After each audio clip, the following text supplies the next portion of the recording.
Okay, I want to welcome everyone to our monthly seminar. So first, welcome Larry, thank you for coming. Thank you. First, I want to confess that my wife and I but in September bought a 2015 Buick. Good. It does not drive by itself, does not park by itself, although it does have the little flashing light on the side view mirror to let us know when a car is nearby. So maybe that's like the first step towards what Larry is going to talk about today. So Larry Burns is a leading voice in the reinvention of the automobile and the diversification of transportation energy, and has championed driverless and connected vehicles, vehicle electrification, fuel cells, advanced batteries, and biofuels. He's former VP of R&D and planning at General Motors and was a key member of the executive committee. He now advises several organizations on the future of mobility, logistics, manufacturing, energy, and innovation. His clients include Google. Evidently, they're making a car. I don't know if that's still secret or not. I guess the Apple one is secret. Allstate, Kitson and Partners, and Green Tech Capital. He has a distinguished background. Perhaps my favorite thing is that Larry's actually a member of the Hall of Fame. I will confess, not the same Hall of Fame I wish I would get into, which is the NBA Hall of Fame, but the ITS America Hall of Fame, which is one more Hall of Fame that I'm certainly a member of. And he's a co-author of Reinventing the Automobile, Personal Urban Mobility for the 21st Century. He has a PhD in Civil Engineering from UC Berkeley, MS in Engineering and Public Policy from University of Michigan, and a BS in Mechanical Engineering from the General Motors Institute. So please join me in welcoming him. We've been looking forward to this for a while.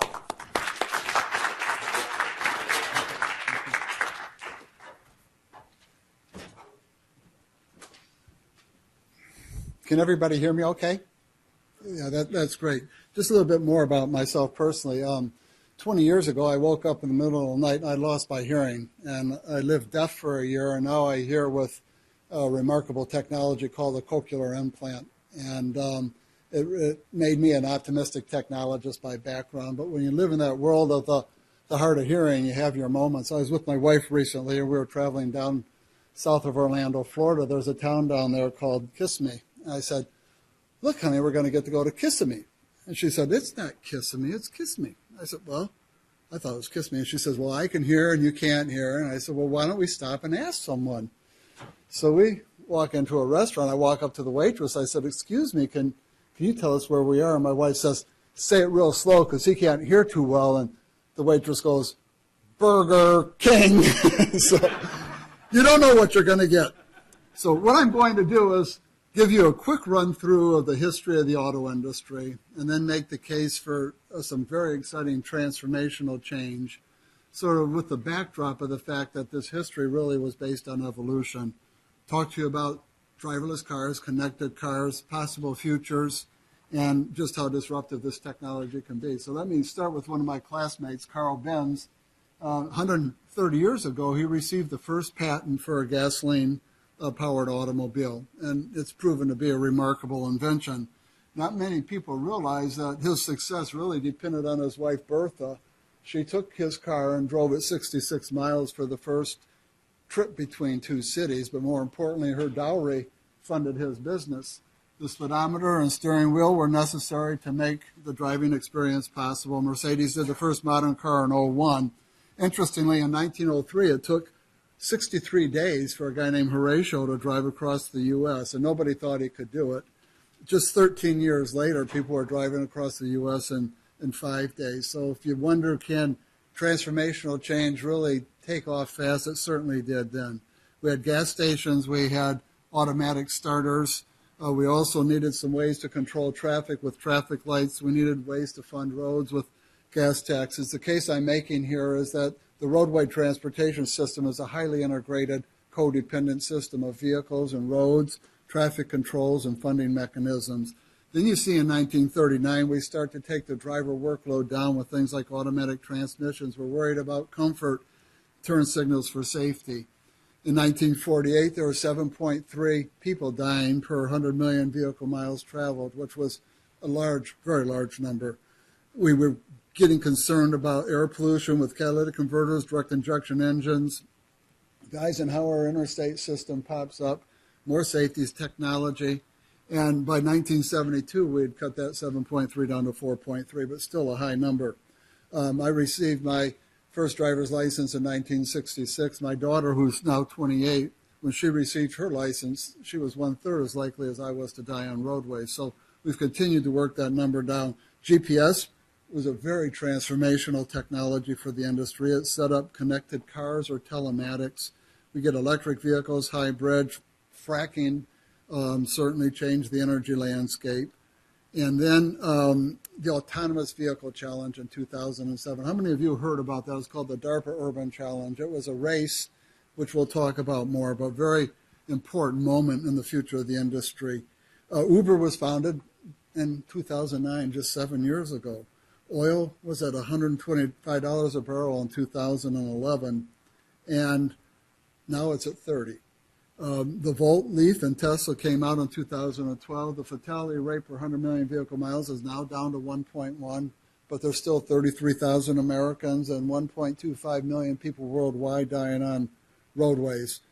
Tesla's market cap, this slide's a few months old, so it's a little lower than this, but it was up around 25 billion. Uber's at around 60 billion. Toyota's launched the fuel cell. Google's now accumulated 1.3 million miles of self-driving learning on public roads. So it's evolved, though. And the big question today is, will it continue to evolve the way it has for 130 years, or are we going to see transformation? So let me just ask real quick, how many of you think we're going to keep seeing evolution, or how many think vote for evolution? How many think we're going to see transformation? Okay. You know, I first understood the difference between those two words on my honeymoon. My wife and I went to the Grand Canyon, and we were riding down on these burros, and she was in front of me, and hers tripped. And she goes, "That's one."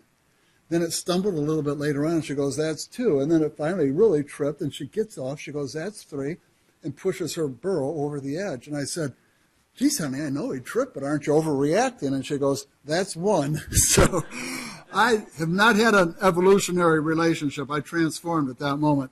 Now, there are some reasons why the roadway transportation system has not transformed. After all, we've seen photography change a lot. We've seen media change a lot, and many other systems. But why hasn't this one? I think it has to do with the fact that it is an integrated system, very broad usage from pedestrians to Class 8 large trucks, all these codependencies between roads and fuel, driving laws, and it's very complex. Huge inertia, 250 million cars and trucks in the U.S., 4 million miles of paved roads, and very strong vested interest by the people who are kind of comfortable with evolving their future as opposed to being disrupted. These can be oil companies, insurance companies, auto companies. And I would contend that it's evolved somewhat myopically and dressed with individual technologies. You know, there was a period of time where the technology was the hybrid. That's what Clinton and Gore were pushing. Then later on, Bush said, no, it's fuel cells. And then later on, Obama said it's batteries. But we tend to get fixated on individual technologies. And we tend to view this challenge through individual sectors when, in fact, it is woven into our life in many ways. So what are the key forces that will shape this future? I won't read this list because I'm going to highlight each of these individually. First of all, with respect to growth, the auto industry has come out of the recession and is anticipated to grow to over 100 million vehicles a year worldwide. Interestingly, about half of that growth is forecasted to be within China. In 2007, that was the year when half of the people on the planet started living in cities, and now we have more than half the people living in cities. Urbanization is shaping this future in significant ways. We have uneven global markets, less product differentiation, driven in large part by regulations. Small and mid-sized cars are being replaced by small and mid-sized sport utility vehicles. I think there's a reason for that. It's not just lower fuel prices. I think it has to do with your seating position, your commanding view of the road, the utility of the vehicle, more electronics and software, and the premium brands are kind of reaching down. But there's also some data to suggest that maybe we're seeing a waning love affair for the automobile. And this is being debated by quite a few people. But if you look at millennials in particular, they're delaying the time at which they get their license. Their own auto ownership rates are much lower than generations before them.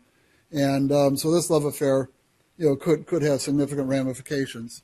Certainly we have very significant sustainability challenges. 1.2 million people a year dying on the world's roadways is epidemic in scale. 95% dependence on oil just doesn't put you in a good place, independent of whether that oil is $30 a barrel or $125.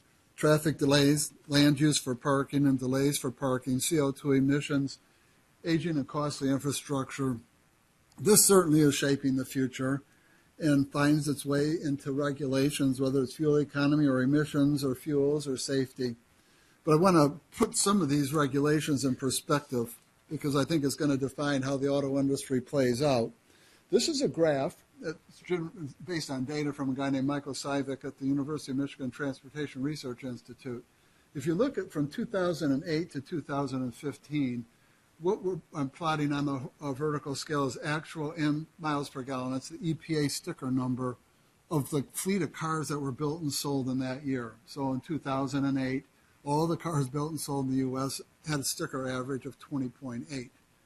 And it's improved at 0.65 miles per gallon per year for 7 years up to 25.3. Kind of encouraging. To meet the CAFE standard, which is 54.5, which is sort of a 43.6 actual, the industry needs to move at nearly 3 times the rate for 10 years. So what we have over here has been the low-hanging fruit. Aerodynamics, low rolling resistant tires, reduce the mass a bit. This is going to require a meaningful penetration of electric vehicles. Electric vehicles have a mile per gallon equivalent of 100 to 120 miles per gallon. You're going to have to see that. So the regulation is what's driving it. I was an advisor to John Hess for 5 years from Hess Energy after I left GM, and he asked me an important question. He said, Larry, if the corporate average fuel economy standard gets met in 2025 and the zero emission vehicle requirement in California, which is 15% of the cars sold in California, 11 other states, gets met, and the renewable fuel standard gets met, what does that mean for the demand for gasoline? So I just put together a little routine to calculate that. And I started in 2012. That's when he asked me the question. And first you have to account for the forecasted growth in vehicle miles traveled. So in 2025, after accounting for VMT growth, you'd go up to 10.1 million barrels per day. And then if you play out CAFE, renewable fuels, battery and fuel cells, the answer was a 45% reduction. I go, that can't be. But that was the arithmetic, double, triple checked it. So I said, well, maybe these regulations won't play out exactly as they're envisioned. I backed them off a bit and still concluded a 30% reduction in demand for gasoline was realistic. I think that's some of what's going on with the drop in the price of oil. Not all of it, but certainly some of it. And we'll look at that a little bit more in a second.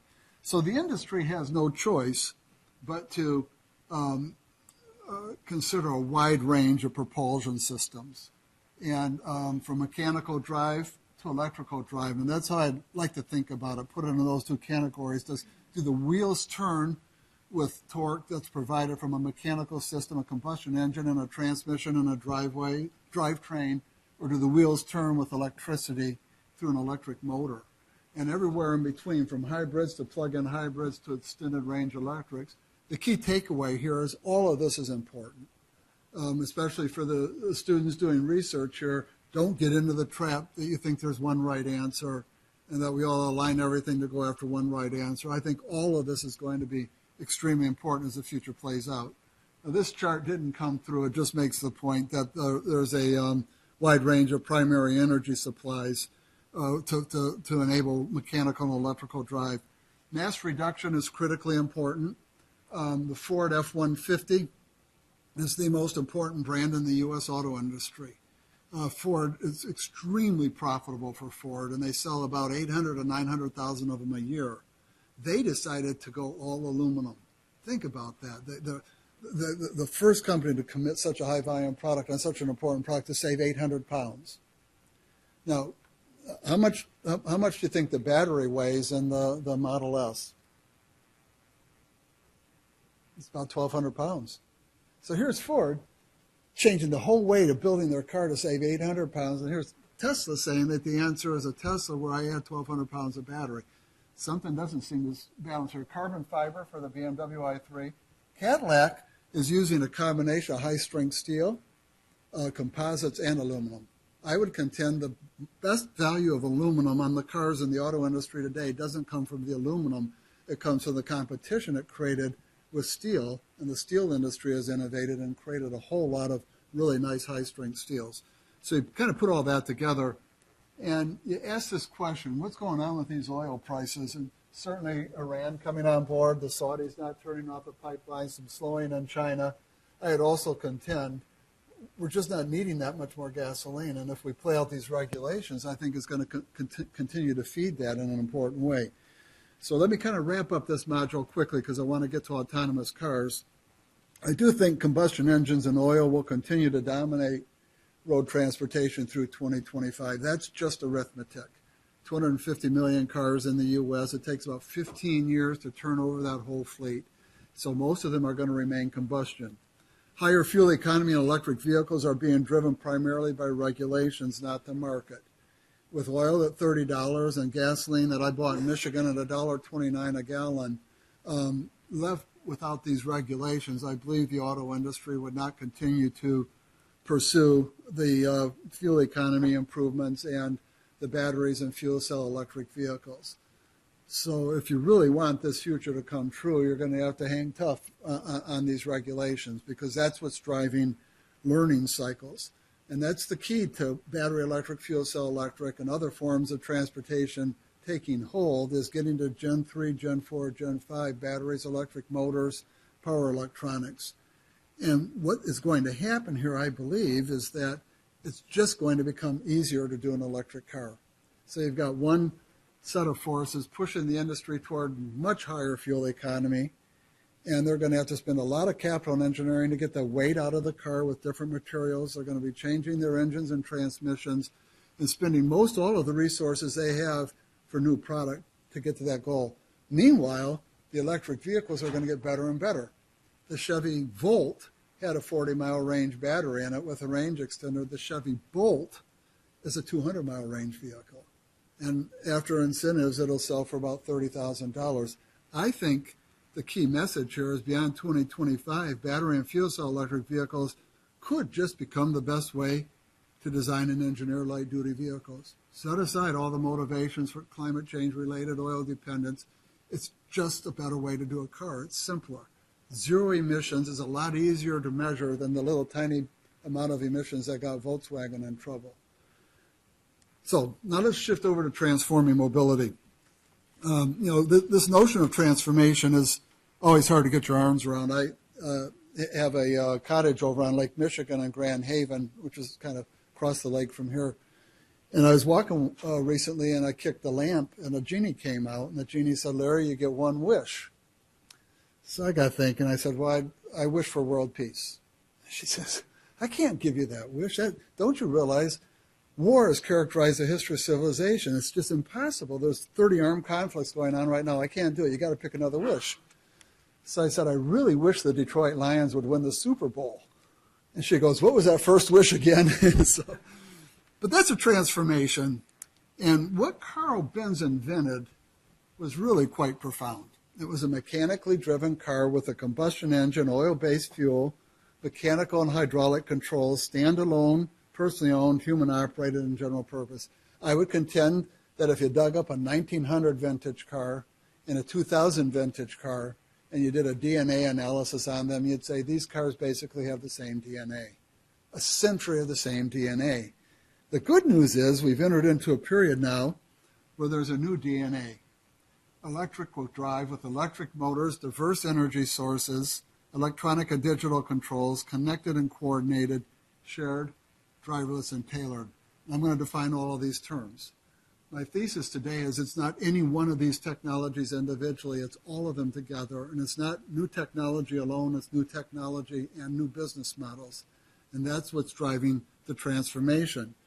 The really significant transformational opportunity is combining connected cars with coordinated cars, with shared cars, with driverless cars, and cars that are tailored to the kinds of trips that people make. So let me help you understand all those terms.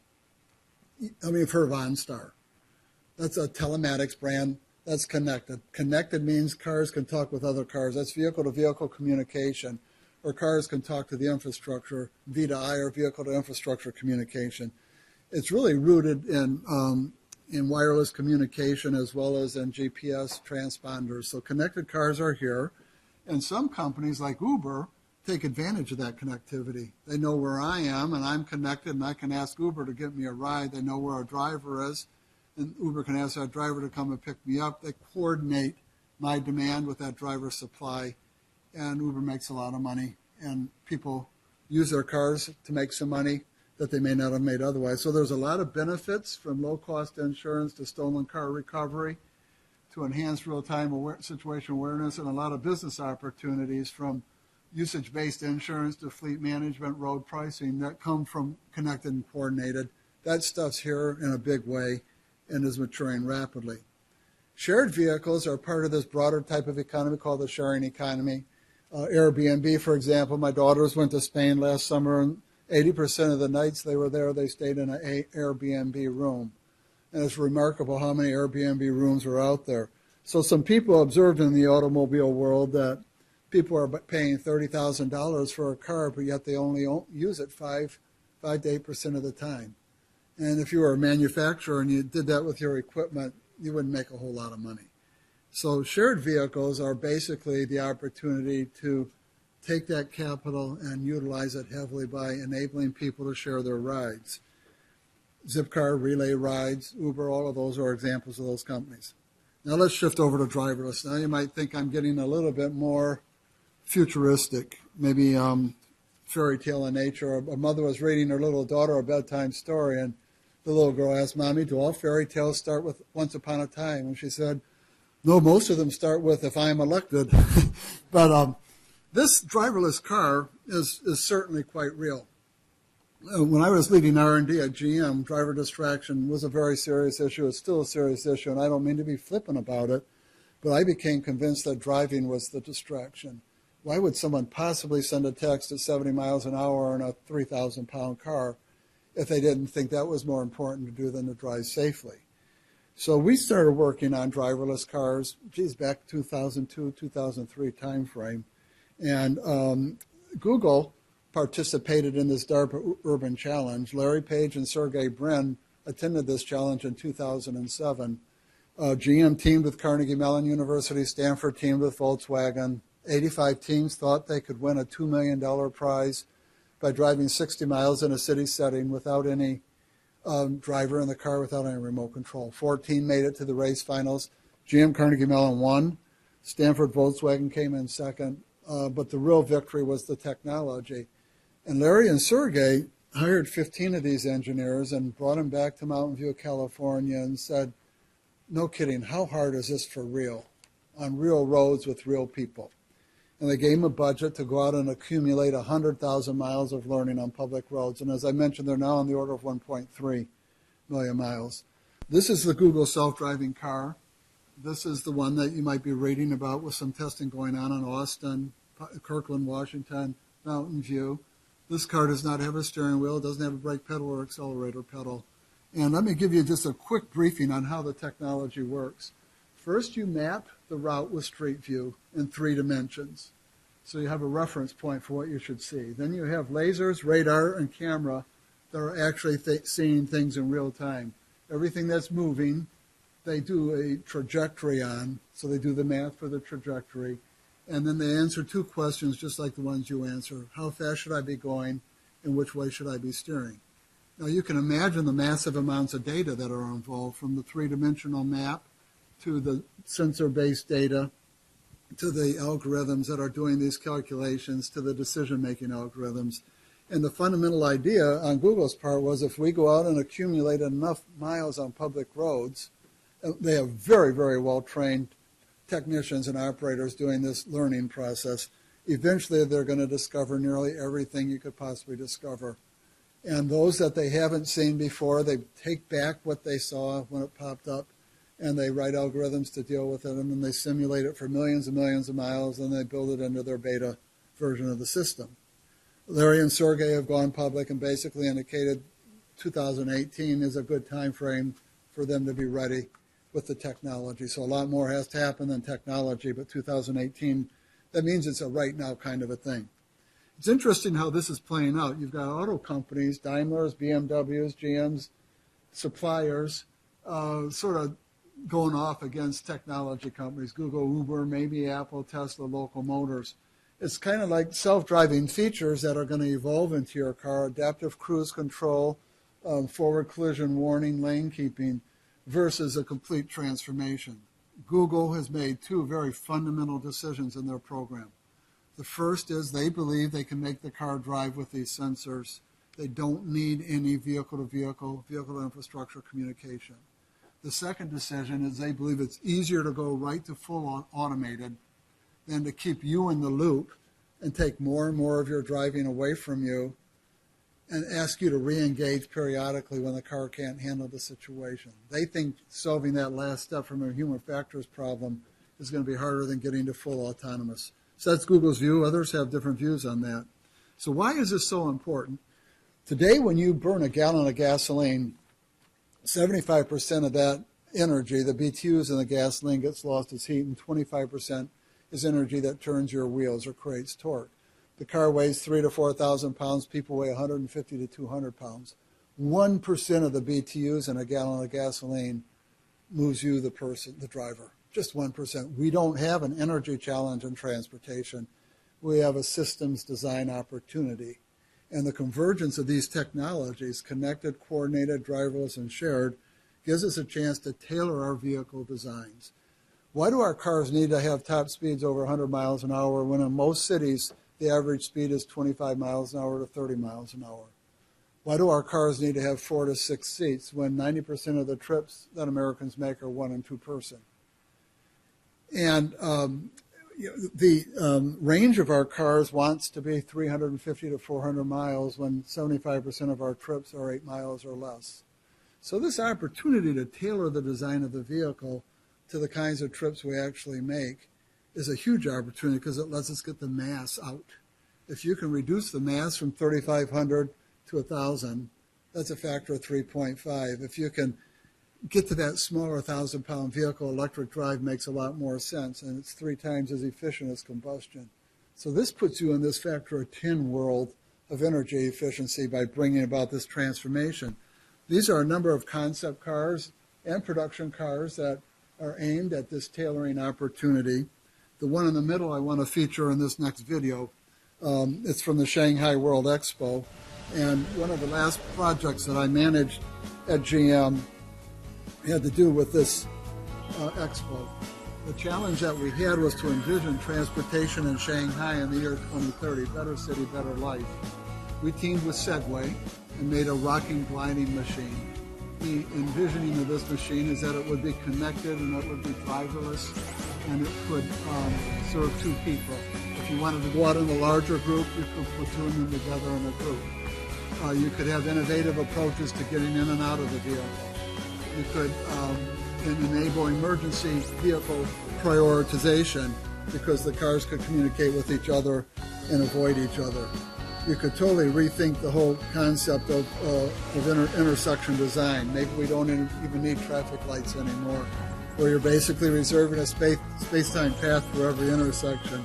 So this connectivity and the autonomous sensors would allow us to get a machine that was on the order of 750 pounds instead of 3,000 to 4,000 pounds. It would be connected to the cloud so you could get all of the content that you wanted. Because it was a smaller machine, we could envision it having about a 5 kilowatt hour battery, which was conducive to inductive recharging. There was storytelling behind this at the Shanghai World Expo. The cars were heroes for some people who happened to be blind. This is kind of interesting idea for parking. I'm not sure it would work if you had a big bulb in your car or a coffee cup, but it gives you some of the sense of ingenuity that's going on. We concluded through this exercise that the car of the future would be something we wear rather than drive and something that we park in our closets rather than our garages. So that gets you out there a bit on what is the potential when you begin to combine connected, coordinated, shared, driverless, and tailored cars. And the conclusion from that, and this conclusion grew out of a 3-year program that I led at Columbia University.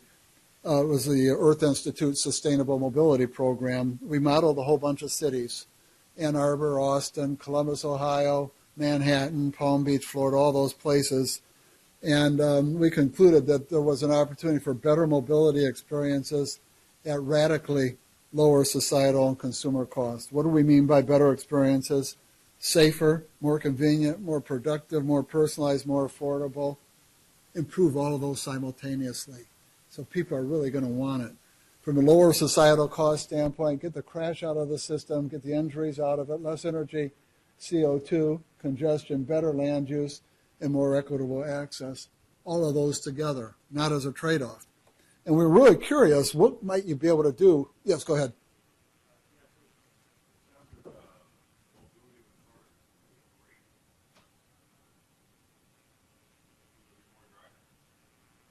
Can we hold that?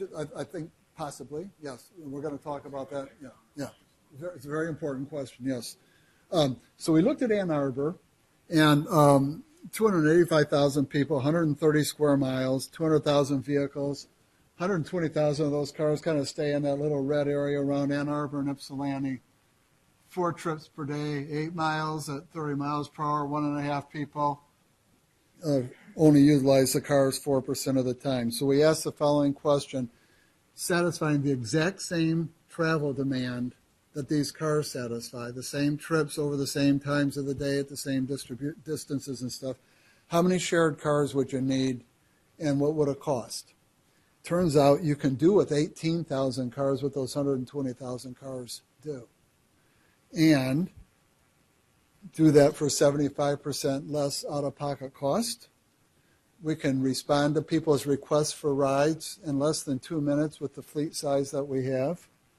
The loaded miles, with 98% versus 2% empty miles to reposition the cars to pick up new riders.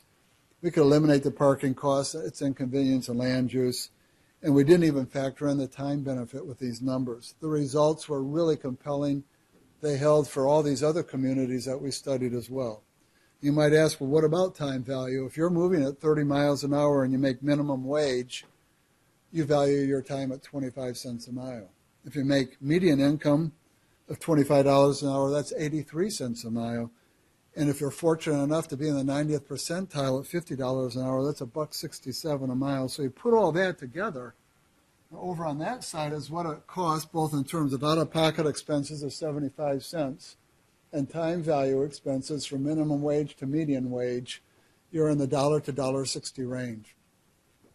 Our analytics for all those cities we studied suggest we can get that down to 25 cents. Americans travel 3 trillion miles a year, so that means $2 to $4 trillion per year is potentially disrupted by what we're talking about here. So is it any wonder why Google is working on this? Or why Apple might be interested in getting into the auto business? Or why Uber hired all these great professors and postdocs from Carnegie Mellon to chase Google on driverless cars? It's an enormous business opportunity. Historically, in the auto industry, companies like GM and Ford spend mountains of capital and engineering resources to develop and sell vehicles. ExxonMobil spends a lot of money to explore for gas and oil.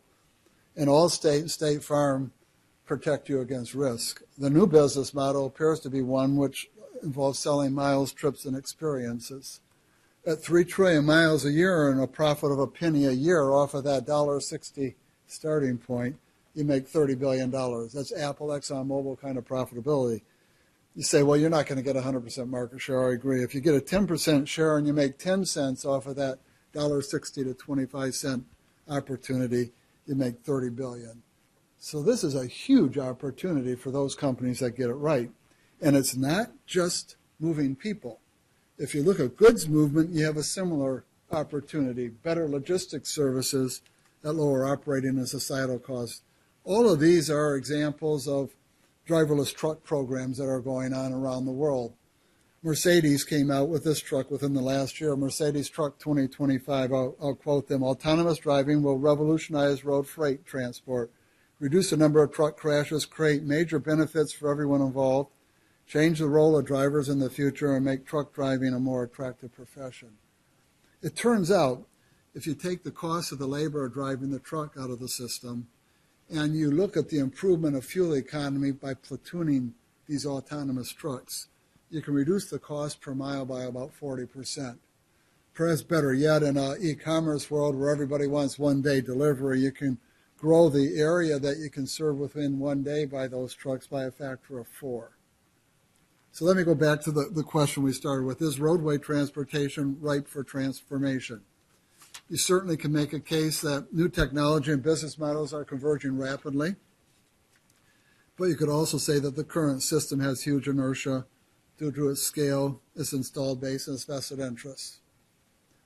I think there's 4 important futures that are going to emerge, and I'll get at your question here in a second.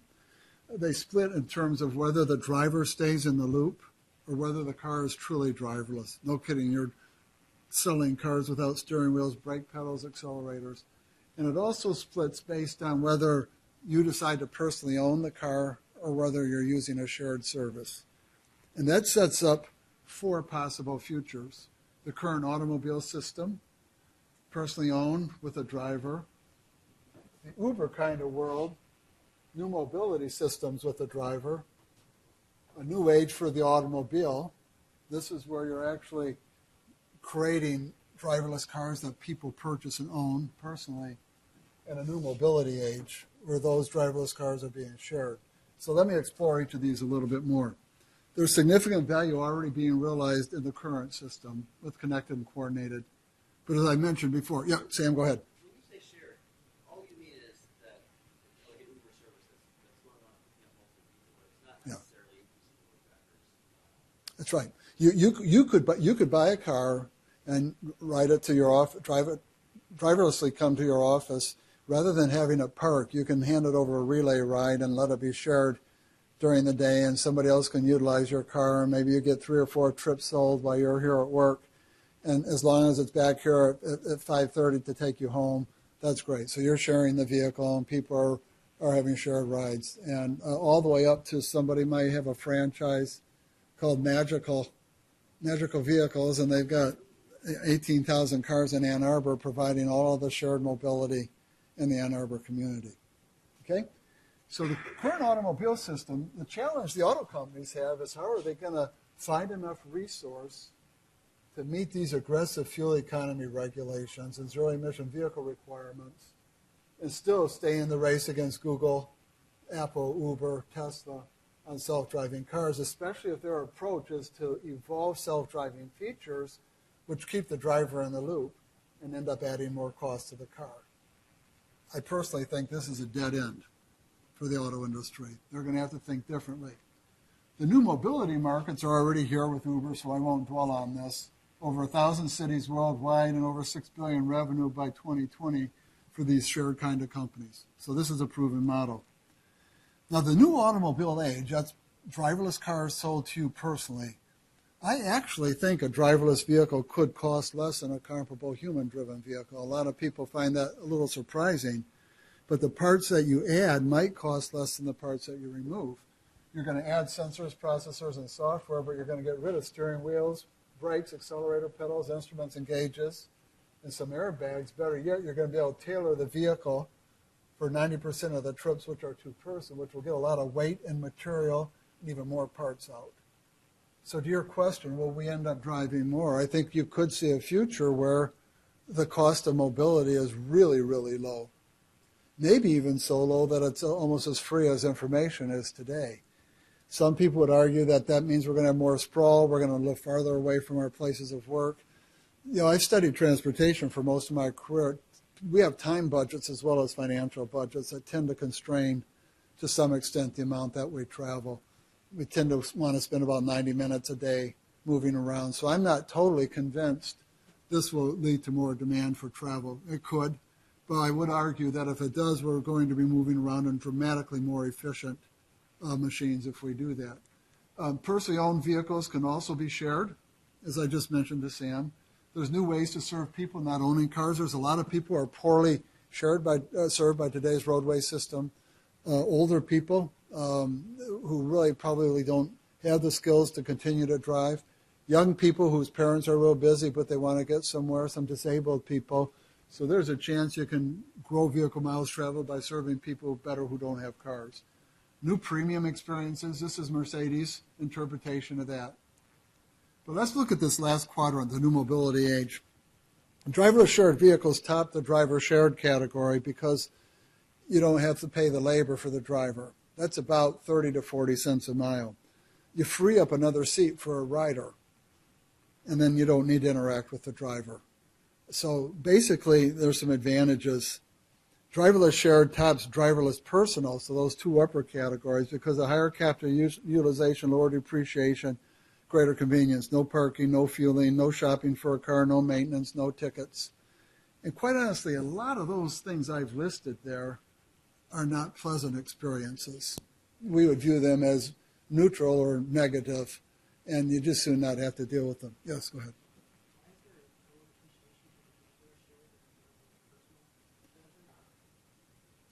Is this on this chart? I'm sorry. Lower depreciation? Yeah, well, because when a shared vehicle will get about 250,000 mile life because it'll be designed and engineered. It's per mile, depreciation per mile, yes. So let's say even if the technology cost, $20,000, or let's say $25,000 for simple math, and you go 250,000 miles with that technology, it's adding a dime per mile. So it's really depreciation per mile. So I think this auto industry impact could truly be profound on the industry, from a reduction in the number of cars and trucks that are built, perhaps, but maybe more importantly, the car becomes very commodity-like. And that's really getting at the heart of the profit of the industry. Yes?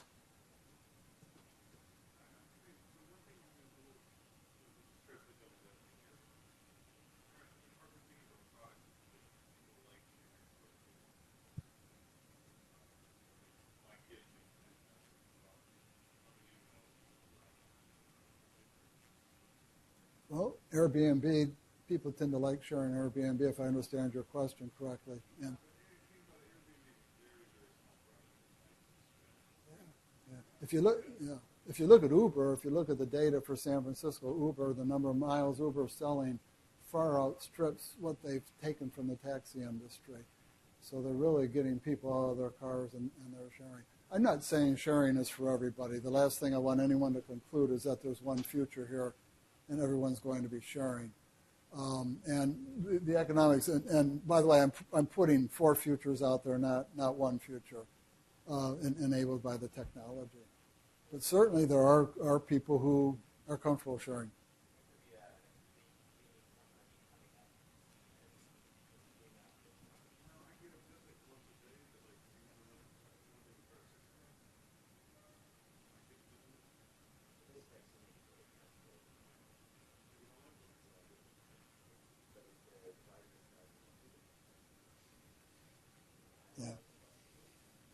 I had one data point up close and personal. My daughter went to DePaul, and she had a car her last 2 years at DePaul. This is a couple of years ago.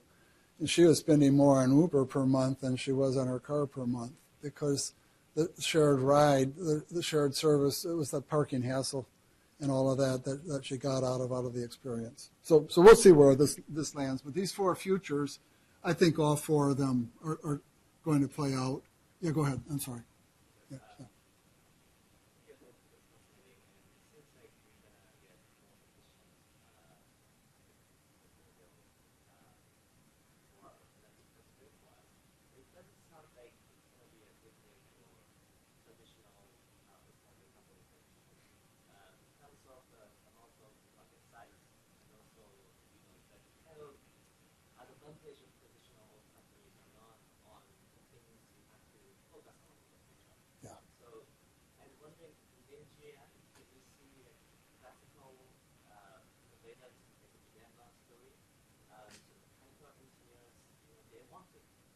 Well, yeah.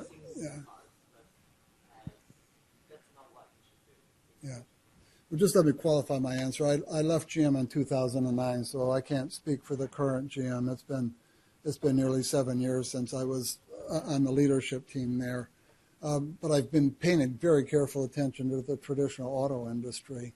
And I would say they have just now begun to think about the transformational potential of what I'm talking about. I think they were pretty much stuck in their historical paradigm of continuing to replace the cars and trucks that they have with maybe more attractive, more exciting, and maybe more fuel-efficient cars and trucks, and that they would evolve these technologies into the product over time. I don't think they saw the potential for disruption. If you hold on a couple more slides, I'm going to have a quote from Dieter Zetsche, who heads up Daimler.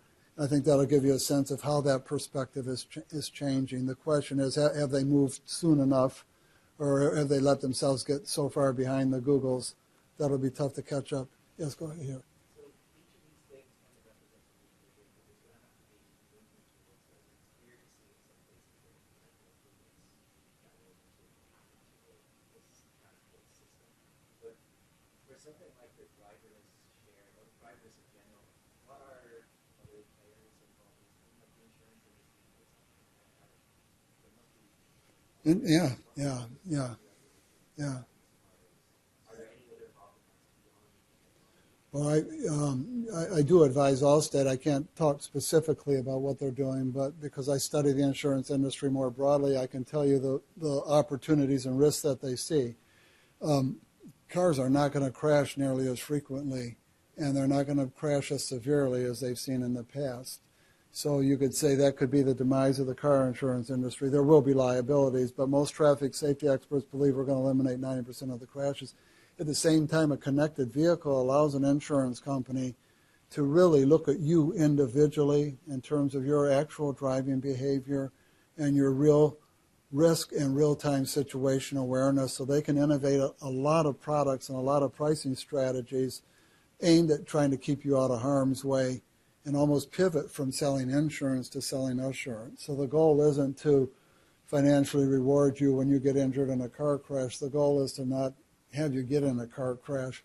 So I think the companies with really strong brand positioning, if they get out in front of this and use the big data and analytics and the real-time situational awareness, they'll do just fine to create new value. But those who get behind could be in trouble.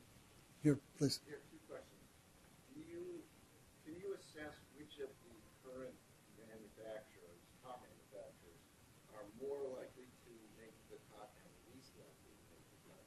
And secondly, I got my own opinion on it. Yeah. I'd be interested to hear yours. And secondly, one of the bottlenecks is clearly going to be government, what would you say, that government traffic regulation, so to speak. Yeah. I know Illinois, California Mhm. already starting to look at this. Do you have any perspective on that? And how Yeah. is the government, traffic, highway, all that stuff? Yeah. Let me take the first question, and then I'm going to answer the last question with a slide near the end. But the first question, I think each auto company has a slightly different spin on what's going on. I believe Daimler's doing well. You saw the Daimler truck, you saw the Mercedes concept car. So because Daimler is a company that does heavy-duty trucks, they've got a more near-term motivation for the truck driver, so they're working it hard. They're very, very good engineers. So I think if anyone was, as an auto OEM, had a chance keeping pace with Google on driverless, Daimler could. Toyota is looking at eliminating crashes. That's a different mission than an autonomous car. It's a very good mission, but it is a different mission because you could keep the driver in the car and just help the driver never get in a crash. Volvo has gone as far as saying you won't die in a Volvo after the year 2020. So they're beginning to play up this safety approach. GM believes they can evolve a series of self-driving features, marry it up with OnStar. They just invested in Lyft. So they've got a series of business plays, if I'm getting at your question. Yeah, that's only half the Yeah. question. Yeah. So they flip to the driverless. Which of the companies could also flip to the electric? Well, they go hand in, yeah, absolutely, they go hand in hand. I believe, yeah. I believe autonomous and connected vehicles are huge enablers of electrically driven vehicles because they'll let us get the mass out of the car, make the fundamental platform more efficient. And the problem with the battery isn't the battery, it's the size of the car. The reason there's an 80 kilowatt hour battery on the Tesla Model S is because it's a big car. And you need a lot of energy to move that great big car.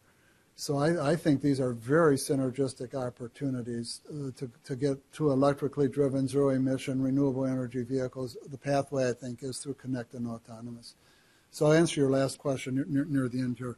So I think it's all of this. I don't think you should get trapped into saying any one of these futures are more likely than the other. All of that's going to come together.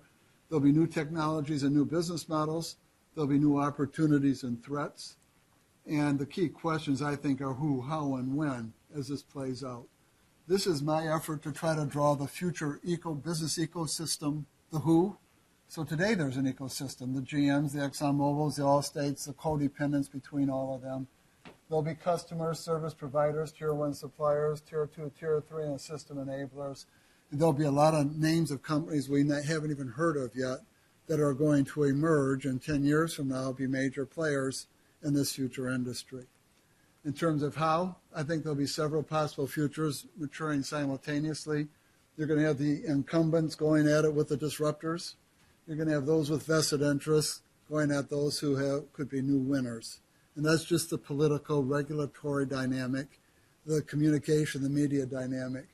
In terms of when, all of these things are either happening now or are happening soon, from connected vehicles to coordinated, shared, self-driving features, getting mass out of the cars with more hybrids, trucks platooning, smart parking systems, better traffic control, and better safety. Following that, the Internet of Things or everything, integrated intermodal, driverless vehicles tailored, driverless trucks, less parking, and 90% fewer crashes. So that's kind of how I frame it. I try not to predict it exactly. So let's go back to this question. Did I sway anybody to want to change their vote? Are some of you now leaning a little more toward transformation than you did at the outset? Okay, that's fine. Anyone went the other way? Said, I think I'm more convinced it's evolution? Because I'm going to give you the answer in a second. It's both. It's faster evolution and likely transformation. And I think that's what we're seeing happening. The speed at which the auto industry operates is much faster than it did even just 10 years ago. And these regulations are driving new technology faster and faster. Global competitiveness is driving it. So even if we didn't have a transformation going on, the industry has some real challenges in getting on with new technology. But there is a likelihood of transformation. I think you're going to see new opportunities, some big winners, a lot of losers. Are driverless vehicles real? I was in Mountain View a month ago, rode around in Google's car as part of what I do for them. Mountain View is a busy town, complicated streets, bicyclists, pedestrians, U-turns, left turns, narrow streets. I went for a whole hour and never had to touch the steering wheel, brake pedal, or accelerator pedal. So that's how close this is getting. Larry and Sergey is saying possibly by 2018. And the consumer, excuse me, oops, I got to go back here. Sorry. And there we go. The consumer benefits and societal opportunities, I think, are pretty compelling. But listen to some of these other perspectives. So that was my perspective. Adam Jonas is a very well-known industry analyst from Morgan Stanley. You're talking about the end of human driving, the end of private ownership, the end of internal combustion engine, and the end of car dealerships. Other than that, it's business as usual.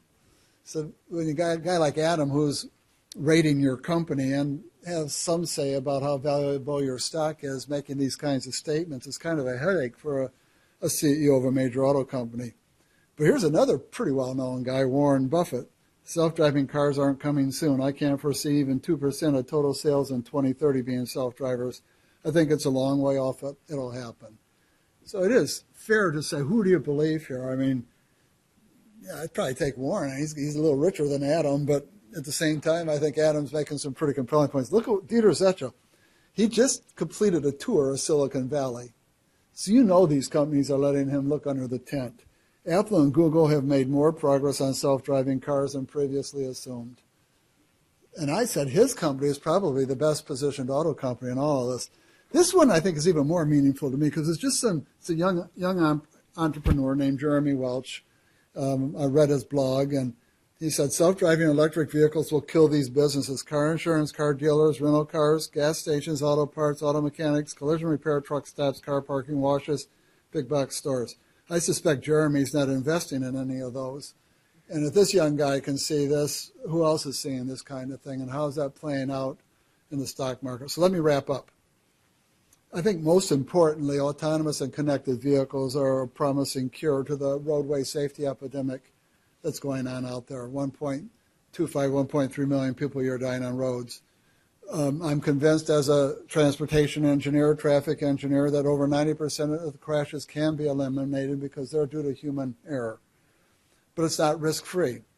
We have to safely learn on public roads to mitigate the risk, and that's what Google set out to do back in 2008, 2009 timeframe. Interestingly, it turns out crashes don't occur uniformly by geography or uniformly in time. They occur at certain places at certain times under certain circumstances.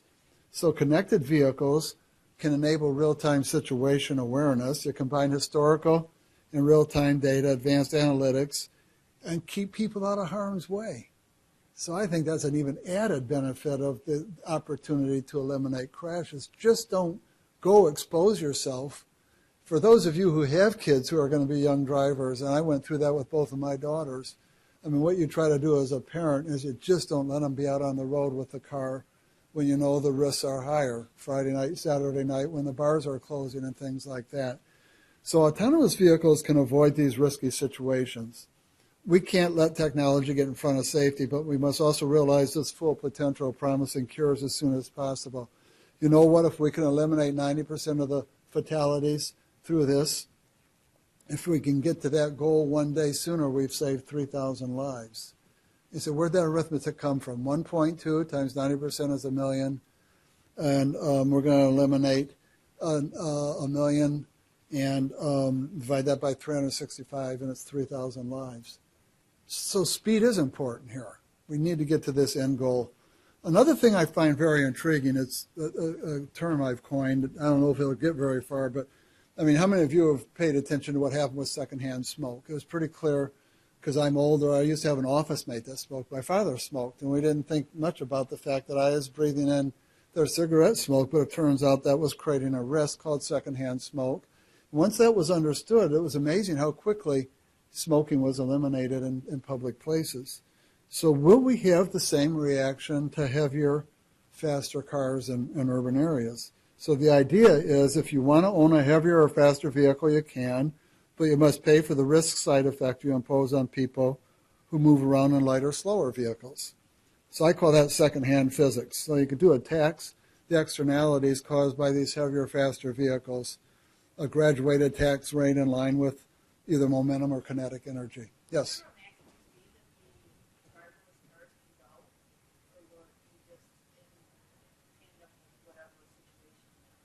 Say the first part. The speed. Is there a cap on the speed? Yeah, the cap is called the speed limit. So they can go as fast as the speed limit allows. Yeah. The Lexus development model that I've been in with Google can go faster. That doesn't mean they'll be deployed that way, but there's nothing that says they can't operate at those speeds. Yeah. I just read an article about the autonomous cars getting into accidents on the highways because they were driving the speed limit. Yes, yeah. And the other part of that is if the autonomous car is stopped at a light and the light turns green, the software does what we were taught in driver's training. Basically looks left, looks right, look left again. Maybe takes a half a second more before it launches. A lot of people coming up to that light from behind are anticipating that car is going to move, and it doesn't move quite as fast. So 11 of the 12 crashes they've had has been of that type, where they've been hit in the rear end. Not severe by any means, but it's that kind of a thing. Can I interject one other thing? Yeah. Just listening to you talk about big cars and the big vehicles and the smaller vehicles, it occurred to me, and this may be completely off base, but that lower income people, my guess, would tend to buy the smaller cars, so there may be a justice issue here. Maybe I'd say they buy used cars, which tend to be priced less than new smaller cars. But I absolutely think there's a real huge opportunity to help people who live in neighborhoods that are not well served by owning cars or well served by bus systems. We have some enormous problems in Detroit neighborhoods because our bus system is just not adequate with routes and schedules. And a lot of people can't escape the poverty cycle because they can't get transportation to a job, they can't get to a grocery store. So maybe if we're in a 25 cent per mile world, a fleet of these vehicles could be very enabling for those populations. So let me wrap up then. I have just a couple more slides. Back to your question about policy. Are new laws and regulations really necessary to enable autonomous vehicles testing in states and communities? A big debate. A lot of people, when they heard of the idea, they quickly wanted to get research grants and start studying how to regulate this industry before we had any data. Google's demonstrated its technology in several states without specific laws in place. Delphi went across the country through several states. UK, Singapore, and Sweden are testing without any new laws. The law doesn't necessarily have to refer to a new technology to make it legal. A rush to create new laws and regulations could stifle innovation. You mandate a technology or approaches, and that might not be best in the long run. So while I think all of this is well intended, I think we need to learn about the technology. That's the engineer in me. Keep a watchful eye on progress and only write new laws when absolutely necessary based on the facts and the real world experiences. So what's the signal in all this noise that I've shared with you? I think as leaders we have a responsibility to proactively accelerate connected and autonomous vehicles. It is a key enabler of sustainable mobility. And if we can get there just one day sooner, it's going to save 3,000 lives. So we must work together to safely go faster. Think big, start small, and learn fast. Don't let risk impede action, and don't let vested interest slow progress. I want to show you this last video, and then we'll wrap it up. This is a Google YouTube Today, video. we have something extra special for you guys, and you guys will be some of the first people outside of our team and outside of Google to ever ride in it.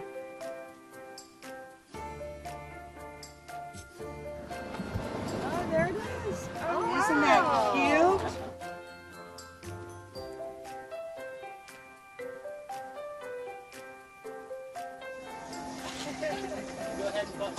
Okay, Annie, here we go. All right, Connie, let's go. There's no steering wheel in the way.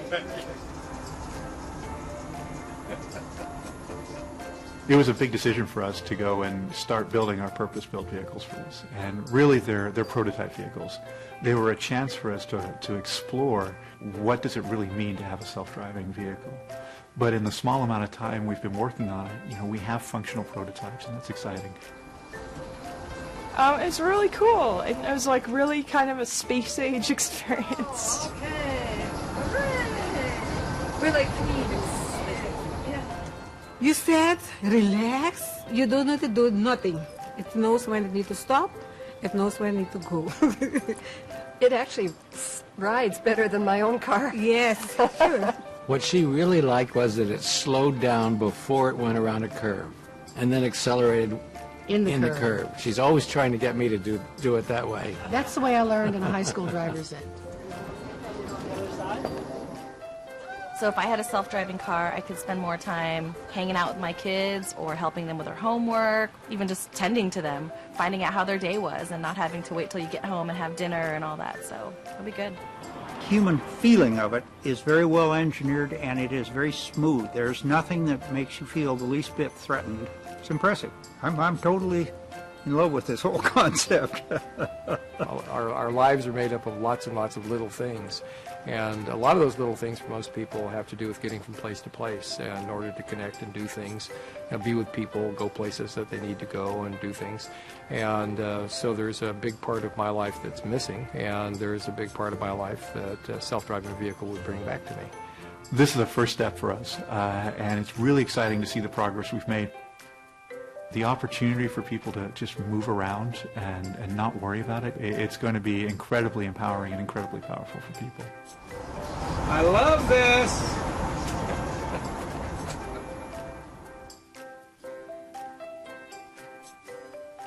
So what do all those people have in common? They were smiling. And these are all people who may not be as well served by the transportation system as we have known it for the last century. And these are new opportunities for this group of people. So let me just unplug this here, and then I think we have some time for some more Q&A. And I may be easier for me to be down there, just make sure I hear the question okay. Why don't you go ahead? Yeah.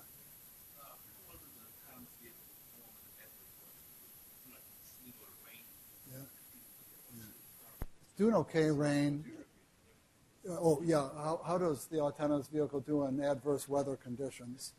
Rain can handle pretty well, sleet. The real problem is deep snow because it has to read off some cues along the roadway, and snow isn't what would have been in the digital mapping of the system. So, no, even when it's on the ground too. But I think we'll find ways to handle that. It turns out about 55% of the world's cars never see freezing temperatures, and I think well, that's a good point. We probably shouldn't be on the road when there's a lot of snow.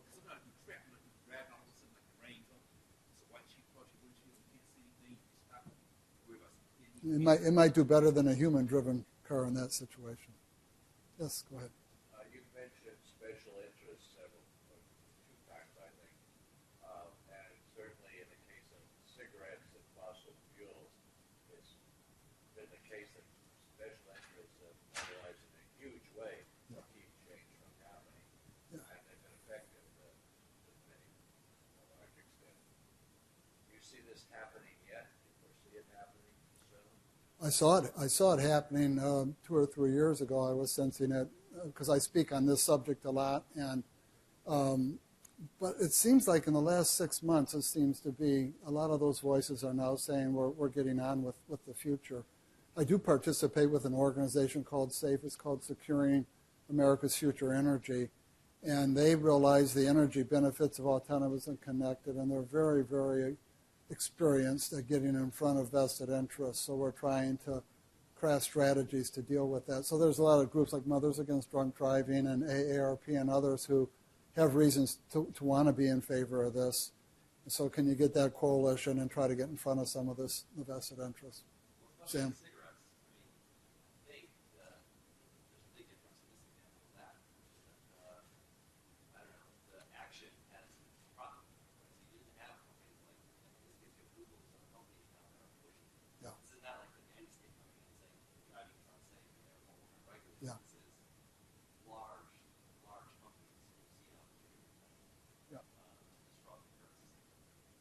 Yes.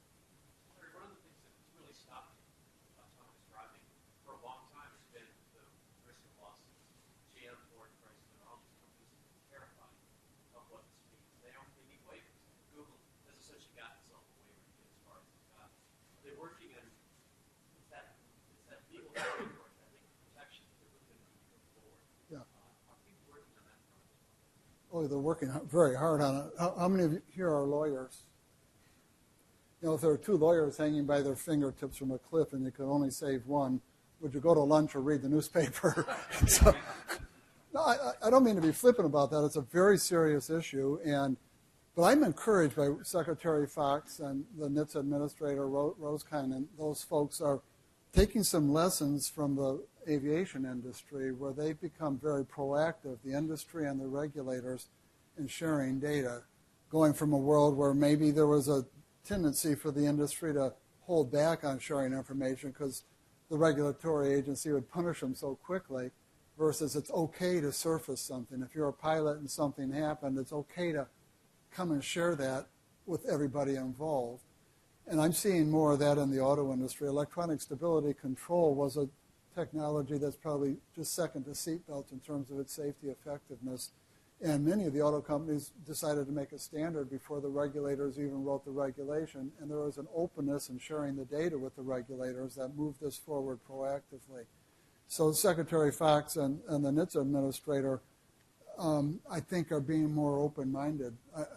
I'm not saying they're trying to pass their responsibility to someone else, but this is a very, very hard thing to validate. I don't think we'll ever have enough money in NHTSA to go out and do all the testing that's going to be done in the private sector to prove that these cars indeed are 90% safer than human-driven cars. On the liability front, some of these big companies can afford to self-insure when the fleets are small and through these learning experiences. Like as I mentioned at the beginning, I'm an optimistic technologist. If indeed there's 90% fewer crashes and fatalities, we'll find a way to get there. When flu vaccines and other vaccines were first created, there was a huge concern about allergic reaction. And so people were hesitant to get vaccinated, and suppliers were hesitant to bring them to market for liability reasons. And the government created a national vaccine injury compensation program. I'm not saying it's perfect, but when you get a flu shot, 75% of the flu shot money goes into a Department of Justice and Treasury fund to try to break through that dynamic. So maybe we need a national autonomous vehicle injury compensation program funded with a tenth of a penny per mile of insurance payments from each of us, and then we'll get through this. But the stakes are huge and the benefits are massive. Yes? The which one? The thin. Oh, yeah. Again, I don't want anyone to hear me today that you can't own a car and that you can't drive a car. I'm not saying that at all today. I think families will probably still, a lot of them will still have that kind of a vehicle for the family vacation, and that's just fine. I believe where you're going to see the first impacts are second and third cars and households. They typically have relatively lower miles per year, but the insurance prices are high. And if you can find alternatives with driverless short fleets, for example, those markets are going to get impacted, and that's going to have an impact on residual values. But by all means, people can still own that camping vehicle. You know, when the horse's carriage came along, it disrupted a lot of people in the horse industry. I haven't validated this, but somebody told me there's more horses in the U.S. today than there was in 1900 when Ford disrupted the horse industry. So, yeah. But people enjoy their horses. They race them and have them as pets. So you can have your big car as your pet.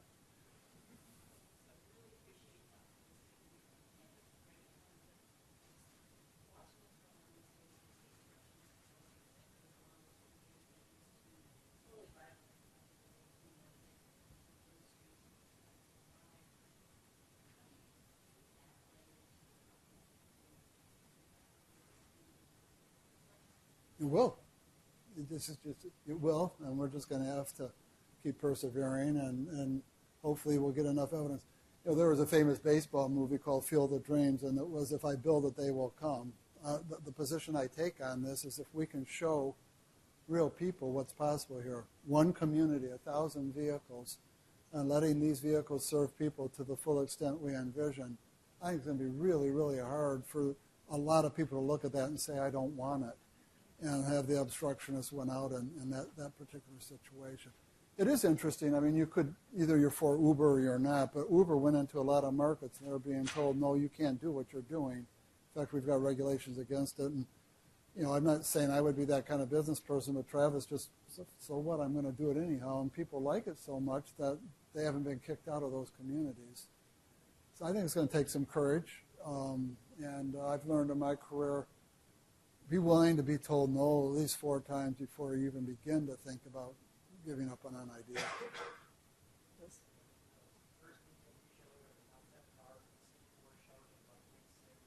Yeah. Well, that actually, the story behind that, Segway was for sale, and they had a person representing them that was a classmate of my boss, Rick Wagner, who was GM CEO. So Rick said, Larry, go visit these guys. And I went and visited them, and they said, you know, is GM interested in buying Segway? I said, no, our people like to sit down in cars. Our customers like to sit down. They like to be protected from the weather. If you could take the same idea and do it for 2 people sitting down, then maybe we can talk. And there was an engineer there named Doug Field. He was head of engineering. He said, come back in 6 weeks. And he had taken and cobbled up a Segway platform, widened it, doubled the motor power and the batteries, built a roll cage frame, went to Cracker Barrel, bought a rocking gliding chair, and had this thing running in 6 weeks. And it was really neat. Pardon me? Well, no, the marketing benefit, no one had ever seen it before, so it's kind of cool for the Shanghai World Expo, but it takes quite a bit of energy to keep it balanced, so that wasn't in favor.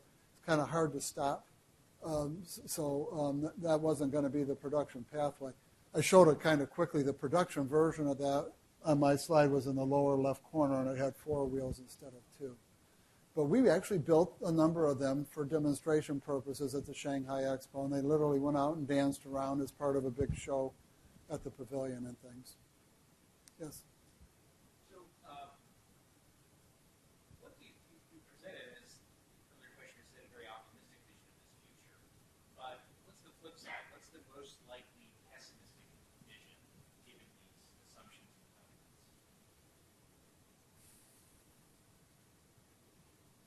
I guess you could put a pessimistic scenario together where the regulators just simply require a steering wheel, brake pedal, accelerator pedal in the car forever. And the analogy that's been made, and California came out and said you have to have a driver's license to ride around in one. And the analogy was it was like telling Henry Ford that he can sell cars, but he has to have a horse in front of it pulling the car. So I would say that is my concern. Why am I concerned about that? Because those companies that are going to get really disrupted, the strong vested interest players, they're going to work those channels hard, those regulatory channels hard, to try to put up as many barriers as possible. So I worry about that. You may have anticipated me saying I worry about a crash. There will be crashes. There will be people injured and killed in these vehicles. My hope is that we can continue on. I just read this Wright brothers book, and Orville took up a guy named Selfridge as one of his first passengers, crashed, and Selfridge died in the crash. And they still persevered and invented the airplane through all of that. So we're going to have to hang in there and be ready for those kinds of things. So I don't think it's going to be something like that. I just think it's going to be the behavior of those with vested interests finding ways to slow it down. Sam.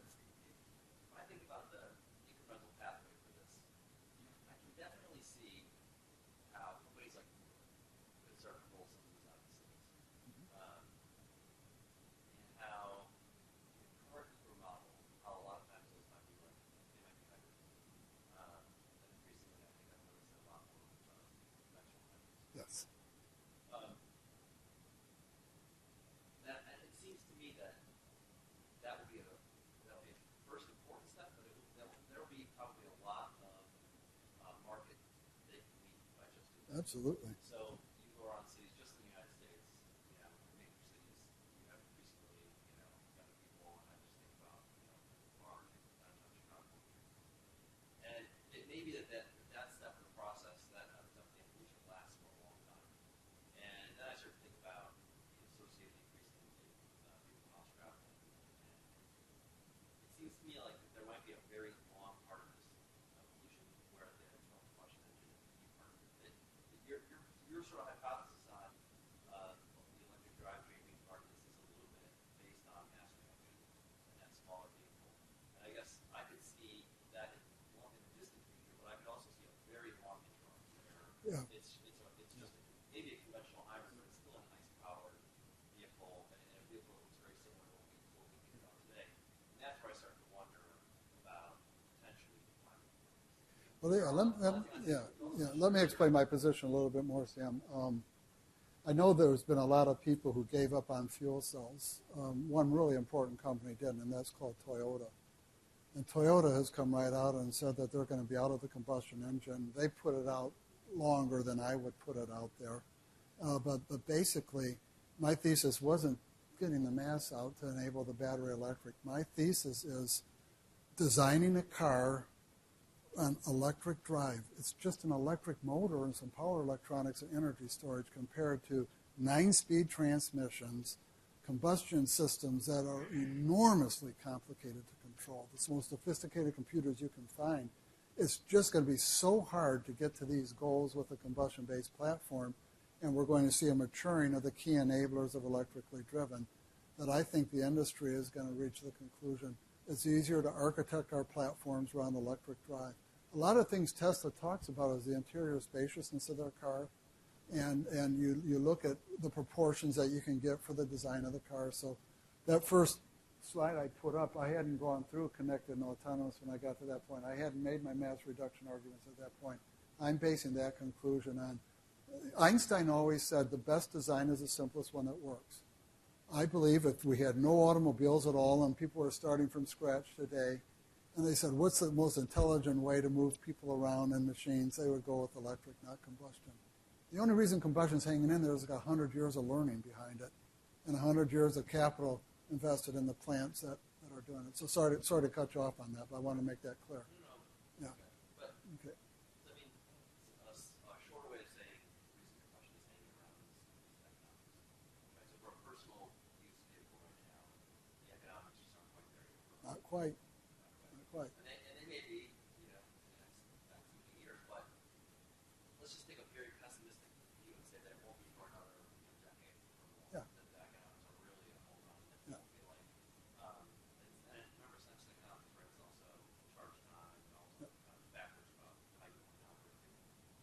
seems to me that that eventually autonomy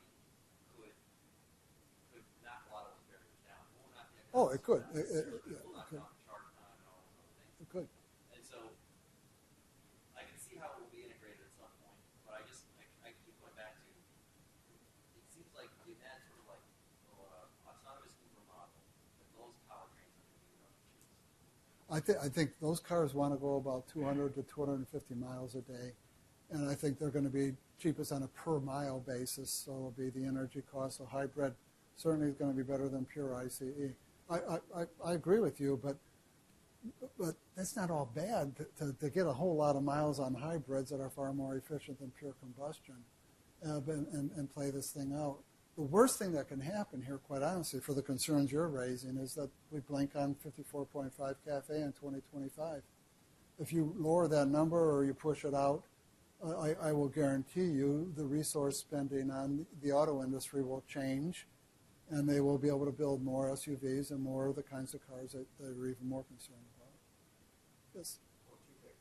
Yeah. Just talked about blinking in 2025. Blink is in 2017. Yeah, absolutely. Absolutely. Yeah, absolutely. It's next year, yeah. Absolutely. Critically important. I wanted to argue with you. Okay. That's a big surprise, right? On the economic question. So you're going to have this fall granted with a $7,500 tax credit that is going to sell, drive 200 miles on electricity for less than the average price of a new car sold last year. Yeah, that's a little bit, just before I mentioned that, it's a big battle point, but I can tell you that. It's a very misleading statistic because the average price includes lots of cars that are very expensive that a person is buying a week and never buy, or buying a Volt for a different model. So you have to compare the Volt to, the same platform that GM's product development cycle. So you should compare the Volt to like a Volt, what's the, to either an Impala or like a Nissan. You have to compare the fleet to a Versa. You can get a car that But it's getting pretty damn close. It is. It is. Statistics for sales for January crappy. They're not selling. The sales are not flat. They're actually declining on a multi-month basis right now. So that's So all I'm saying is I can definitely see it. I see how autonomy can be a huge enabler because it knocks a lot of barriers down, and it will actually help solve some of the economics. The cars are going to have a lot more VMT, and you get to the point where they're lighter and uptime is higher, and charging is faster. A lot of things come with that, right? But it seems like there's a big interim step where ICE is going to dominate. I said it's going to be still going to be the dominant by 2025. I think that's arithmetic. I look at the world through tipping points. I don't look at it through extrapolations. I can see a tipping point where, and I was head of product planning at GM for a long time, spending $15 billion a year on new cars and trucks. So I know the thought process to justify a product program. And when we start building in the new capital and the new engineering requirements to meet this CAFE requirement, you're changing a lot of parts on every car. That's going to be enormously expensive, while at the same time we've got the trend going in the more favorable direction on electrically driven. At some point, then you look at the tuning and say, which one's easier? If I want a faster electric car, I'll just put a bigger motor on it. I don't have to redo a whole engine line or anything like that. So I can't overemphasize from an engineering standpoint just how much easier it is to do an electrically driven car than a combustion car. Yes? You talk about tipping points. When we get to, and I realize that won't pass this far out, it's unfair, but when you get to a tipping point where it actually is that much more economically attractive to own an electric vehicle or to operate an electric vehicle as a ride sharing or something like that, what do you think the sort of counterfactual price of oil is there? Is it, with that sort of big reduction in demand really be rational with I'm not even sure it's going to matter. I really, it's the capital and the engineering budget to do the car, and the end result is to supply mobility. It's not necessarily driven by oil. I think part of the reason oil has been focused on so much, it was the only alternative for so long. 95% dependence. I think for those of us concerned about climate change, the best thing we can do with the fossil fuel is make sure there's an economy that keeps it in the ground. And I think the only way we're going to see that is to provide better solutions for everyday people, making choices in their self-interest that result in profit for companies. So the tipping point I look at is the value exceeds the price, so I'm going to buy it, and the price exceeds the cost, so someone else is going to supply it.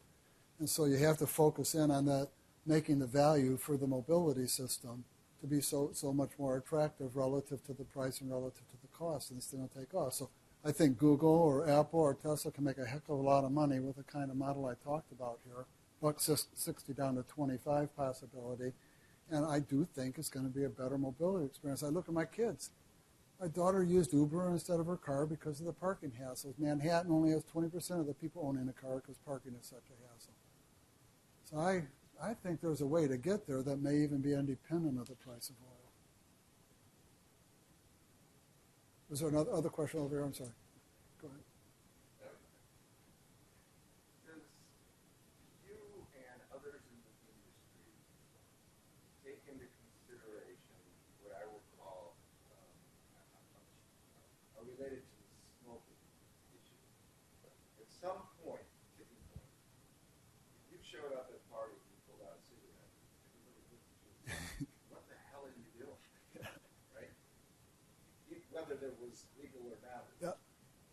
And it seems to me there's going to be a point when you go out and buy a new car and you buy an ICE, people are going to look at you and go, what's the matter with you? I think Why that. are you doing that? I mean, are people thinking about that? Oh yeah, yeah. I think so. I think so. I think the way. Factors, the Yeah. social implications, everything else. Yeah, I think the original Prius was successful in part because there was enough people who thought it was really uncool not to do anything other than an environmentally friendly car. I think Tesla's success to some extent is a lot of very wealthy people who can afford a $120,000 car found this to be the cool thing to have. And I give Tesla a lot of credit for creating a premium brand as successful as they've created. I don't think Tesla has solved the electric vehicle challenge by any means, but they've created a great premium brand. I think all that stuff will play out, for sure.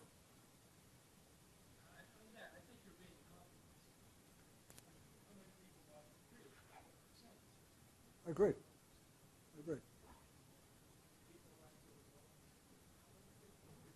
Yeah. I don't need to get everybody out of that. Yeah. But I just got to emphasize there's a big difference between $1.60 a mile and 25 cents a mile. Really, really big difference. And 25 cents a mile is, yeah, absolutely. I want to agree with you. Well, let me put it this way. An optimist sees the glass half full, a pessimist sees it half empty, an engineer sees it being twice as big as it needs to be. And I'm an engineer, so. So one problem now is battery technology, but there are examples coming here and make it shine. There are improvements. I personally think we're probably going to need to have one more breakthrough in chemistry to make it really like a conventional car. But if you include fuel cells as a hydrogen battery, then I don't think you need the advances. And we'll see how Toyota plays their hand on that.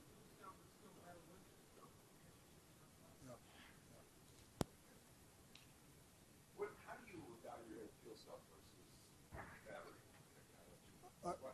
Is Toyota making a bad bet? No, I don't think Toyota's making a bad bet. If what somebody wants is 300 to 400 mile range, refuel in 5 minutes, and have the exact experience we've had in our cars as we've had historically, they're making the right bet. And they have the durability, and they're going to have the cost where they need to have it. And I think the